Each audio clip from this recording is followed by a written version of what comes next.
Bismillahirrahmanirrahim, wa salatu wa salam ala nabiyyina Muhammad, amma ba'd. Assalamu alaikum wa rahmatullahi wa barakatuh, j'espère que vous allez bien.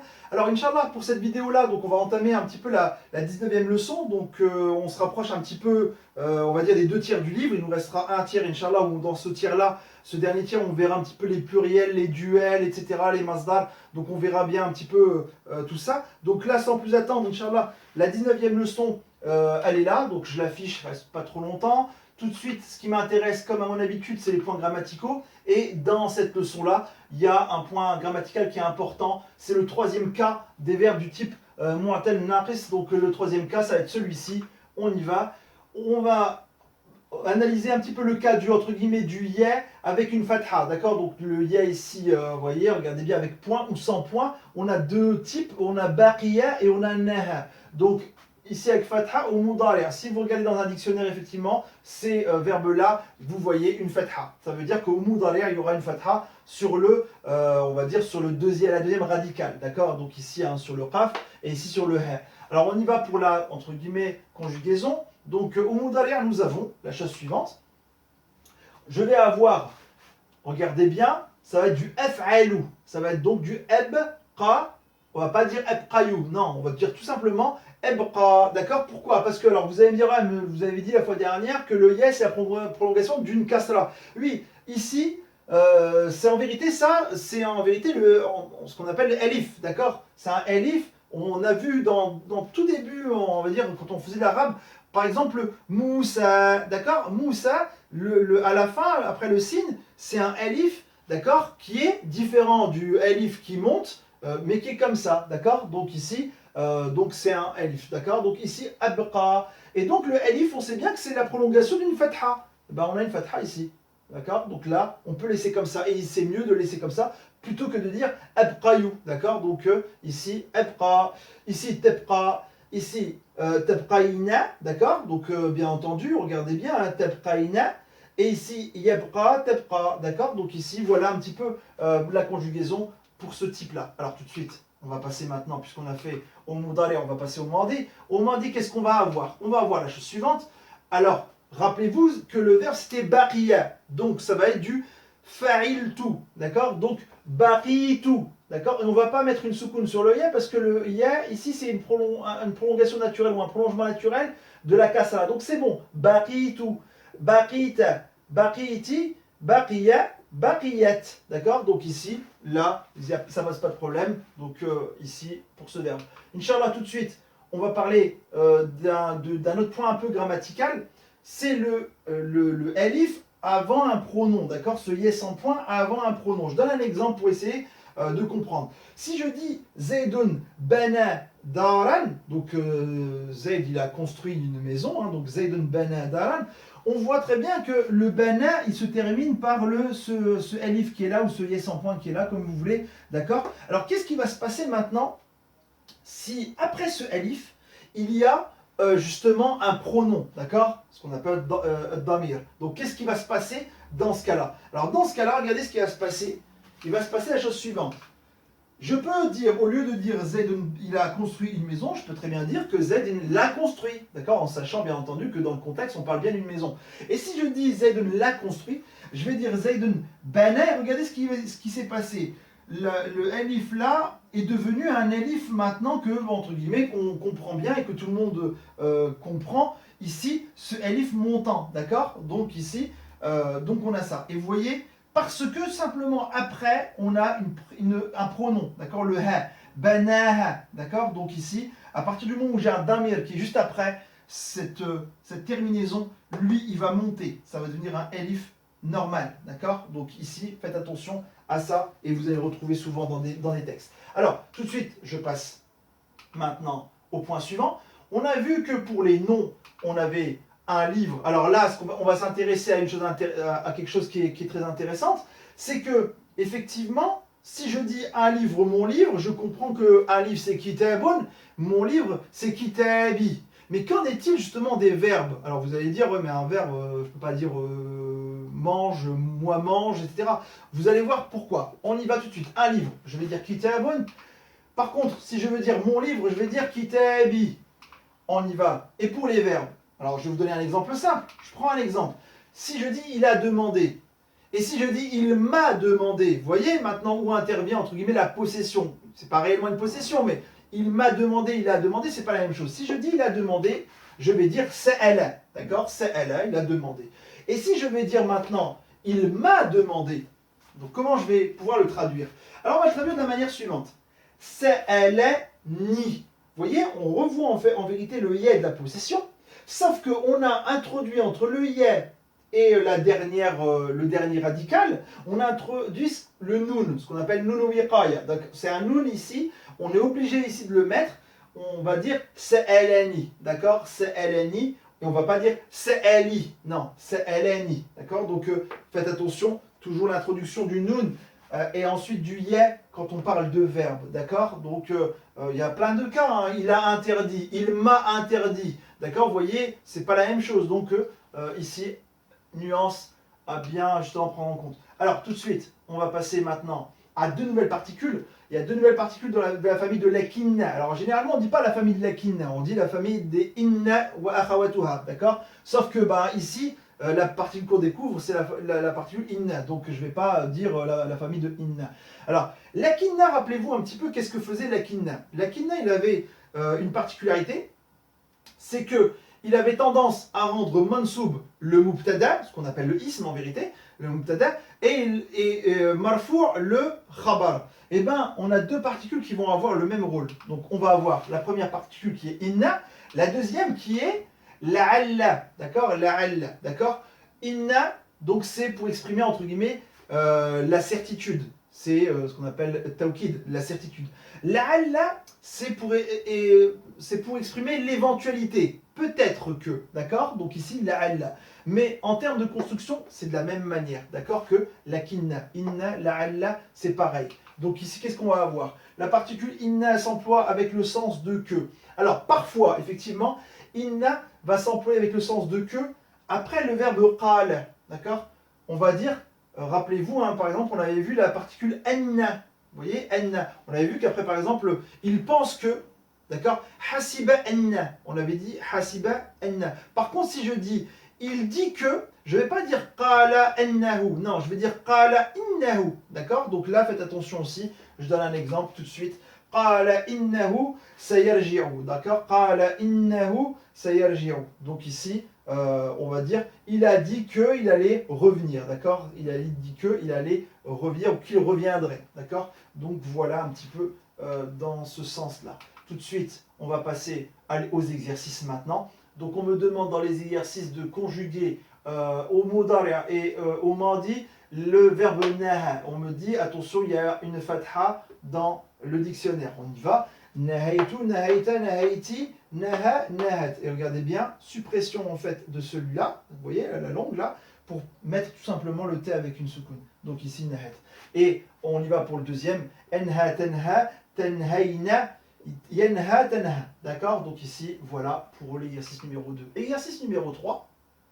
On me demande dans l'exercice numéro 3, notre fameux exercice justement de vocalisation. Alors on y va. Dans l'exercice numéro 3, on y va pour la première. Alors, nahatni ummi anil khuruji li anni maridun. D'accord? Donc ici, faites attention, quand on utilise naha, derrière on va utiliser an. D'accord? Elle m'a interdit de sortir. Donc, anil khuruj li anni maridun. سأبقى طويلا في الدكان الخياطي. Attention, مضاف إليه ici, c'est pour ça qu'il y a une kasra et il y en a une ici. D'accord? Donc il y a fi justement devant qui va impliquer la kasra. سأخرج بعد قراءة هذا الكتاب. Alors attention, là aussi quelque chose de très intéressant. قراءتي c'est un masdar, mais il est en mudaf ilayhi. Donc le ba'da va impliquer la kasra, mais ici lui c'est un nom. D'accord? Donc il va avoir une annexion. Mudaf ilayhi. Lui, il va prendre la kasra. Qira'ati hadha al-kitabi. D'accord? Donc faites attention à ça. Sayati najaru ba'da qalilan. D'accord? Pardon, ba'da qalilin. D'accord? Ba'da, il va impliquer la kasra. Ba'da qalilin. Donc ici, on y va. Sataqumu min firashika ba'da ruju'i tabibi. On a la même chose. Ruju'i tabibi qira'ati hadha al-kitab. D'accord? On a la même chose ici. On a mudaf ilayhi. Le ba'da va impliquer la kasra, mais comme il est en mudaf, celui-là est en mudaf ilayhi, donc on va avoir kasra. شكوت ألما في رأسي فسمحت لي المعلمات بالخروج من المدرسة. D'accord? Donc ici, donc regardez bien les terminaisons. Vous voyez ici, hein, فسمحت لي, elle m'a autorisé, donc on verra après la traduction. المعلمات, bah oui, c'est elle qui est sujet, donc c'est elle qui doit prendre la dhamma ici, d'accord? Donc le verbe il est là, le sujet il est là, vous voyez? Donc بالخروج من المدرسة. الآن, donc maintenant, أذهب إلى المدرسة لكن سآتي بعد الدرس, d'accord? Donc لكن سآتي, donc faites attention ici, hein, il y a ici une longue, سآتي بعد الدرس, donc je reviendrai après le cours. قد نهاني, et vous voyez ici ce qu'on avait vu tout à l'heure, normalement c'est pas un elif comme ça, normalement il est comme ça, mais comme on a le noun là et le ya, et ben ce fameux, normalement, d'accord, normalement si je devais l'écrire, c'était comme ça. Donc naha, et là, ni, mais non. Ici, on va le faire passer directement comme ça, et le ni, on va le laisser où il est. D'accord? Donc naha, ni, faites attention à bien le mettre un livre qui monte et pas un livre justement qui est comme ça. المعلم عن, attention, قراءتي هذا الكتاب, on avait vu la même chose tout à l'heure. لقد قرأت هذا الكتاب وبدأت قراءة كتاب آخر. Alors attention, on avait vu آخر, autre, il est entre guillemets ممنوع من الصرف. Normalement c'est قراءة كتاب آخر, sauf que on avait dit que lui ne pouvait pas prendre de kasra, sauf dans un cas, s'il était déterminé. Or là, on voit très bien que kitab, il n'est pas déterminé, il est indéterminé. Donc, ça ne fonctionne pas ici, on est obligé de laisser akhara. هذا الرجل لا يعرفني ولا أعرفه. D'accord? Donc ici, voilà un petit peu l'exercice numéro 3. On va passer tout de suite un petit peu à la traduction. Alors dans la traduction, bah voilà, hein, je la mets ici au tableau. Je ne vais pas la lire, vous l'avez ici sous les yeux. Tout de suite, je vais passer justement à l'exercice suivant. Alors l'exercice suivant, même exercice. يقول الطبيب إن, alors vous voyez, يقول إن, j'ai pas dit يقول أن, يقول الطبيب إن هذا الولد. Et regardez bien, إن va impliquer la fatha, d'accord? ينسب المبتدا ويرفع الخبر. Donc ici on a bien ça. إن هذا الولد ليس صحيحا. يا زينب قد نهيتك, d'accord, عن الخروج من غرفتك. D'accord? Donc ici, regardez bien, faites attention. عن الخروج من غرفتك. هل بقي تلميذ في حجرة الدرس؟ هل بقي تلميذ في حجرة الدرس؟ إن النجار, regardez bien, إن النجار سمح لمساعده بالرجوع إلى داره. D'accord? بالرجوع إلى داره. هذا السروال جميل لكنه قصير. أنا لا أسأم. D'accord? Et regardez bien, c'est pour ça qu'en début, quand on avait travaillé sur les hamza, il était intéressant justement de connaître un petit peu les positions des hamza, si on a des fathas, des kasra, etc. Et on le voit ici, dans les conjugaisons de verbes comme sa'ima, et sa'ima il s'écrit comme ça. Alors je vais l'écrire rapidement. Sa'ima, donc c'est être las de, être fatigué de. Sa'ima il s'écrit comme ça. Vous voyez ici. Voilà comment il s'écrit. Donc, et on me dit que dans le dictionnaire, c'est une fatha. D'accord? Ça veut dire que ça va devenir du S-M-U. Mais si vous n'avez pas la connaissance un petit peu de comment on écrit des hamza dans un mot, parce qu'il y a plein de cas, et rappelez-vous, il suffit de regarder un petit peu le cours sur la hamza, il y a énormément de cas. Si vous ne savez pas, vous ne savez pas conjuguer S-M-U correctement. Donc le S-M-U, il se met sur un support alif. D'accord? Donc faites attention. Donc, أنا لا أسأم قراءة هذا الكتاب. On a la même chose, مضاف مضاف إليه. D'accord? Donc, lui, قراءة, parce que SMU, il va impliquer, ici, c'est un complément d'objet direct. D'accord? Donc, ici, lui, c'est un COD. Par contre, il est مضاف مضاف إليه, lui, il va prendre une kasra. سقطت الكرة على رأسي لكن ما شعرت بألم. D'accord? لكن ما شعرت بألم. Donc, ici, donc voilà. Ici, on a bien entendu une kasra. D'accord? Donc, on y va pour le deuxième. سينام بعد قليل لأنه شرب دواءه. D'accord? شرب دواءه. Donc ici, on y va. لا أشرب هذا الماء لأن الطبيب nahani anhu, entre guillemets, nahani an هذا الماء, d'accord, donc ou plutôt ouais, il m'a interdit de boire cette eau, d'accord.